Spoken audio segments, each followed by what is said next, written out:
How do we grade students in an online classroom or classroom setting? Do we give online assessments like formative and summative? Do we give a performance-based activity to assess the achievement of the child? How can we determine if the output is really an output made by the student and not by the guardian or parent? In the first place, do the students have internet access? How we grade these students that do not have access to the World Wide Web? When the pandemic hit and school buildings closed, the thought of evaluating online learning appeared a little ridiculous. Whereas school buildings are closed, we owe it to our students to assist them to feel a sense of normalcy. And we must be compelled to create a few proof that learning is still happening in our classes. The problems with grading online learning.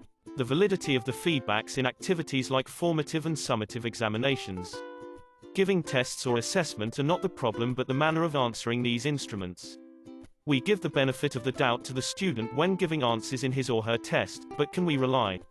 In these tests, we can give on-time real valid assessment if the students will really attend a synchronous online class because we can attain data instantly in an online platform. Like lots of webinars are giving us. But if the student's learning is really pushing our students to avail asynchronous learning, then that's when our problem starts about test validity. The problems with grading online learning.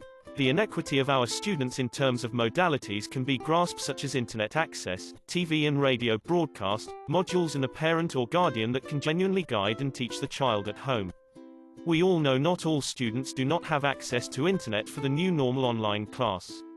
Students will rely on other modalities, but it does not flatten the competition between students. The students with more resources tend to have more leverage even for the most intelligent ones. It will be worse if the needed books for the students are not given to them. What will these students without internet will do? They cannot go to the library to research. That when the TV and radio comes, but what if the student have no appliances like these, and worse, the parents cannot support them because they are working also? We might rely to teacher creativeness to give the students information to answer the modules. We do not give the notion to students that all students cheat. There will come a time that the students will be tempted to cheat in performances and output for them to comply with teacher assignment given to them. Can you tell if the student is 100% student-made? And if the student is really making the answers the problem, do they have the proper resources to answer the modules given to them? These situations will really depend on the moral strength of the student to be as honest as possible. The problems with grading online learning. The most important is the teacher workload, which greatly affects the effectivity and efficiency in teaching. If your teachers are not bombarded with lots of work, such reports, deadlines, extra works, and most of stresses in the workplace, or should I say stresses inside the house. You know what I mean.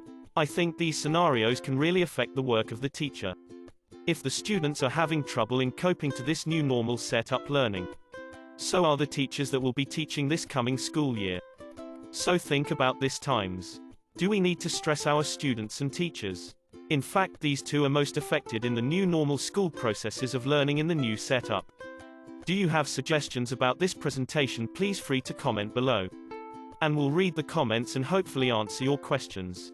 Remember to like and subscribe this channel and hit the notification bell to be updated with latest presentations, webinars and teacher trainings. Works cited.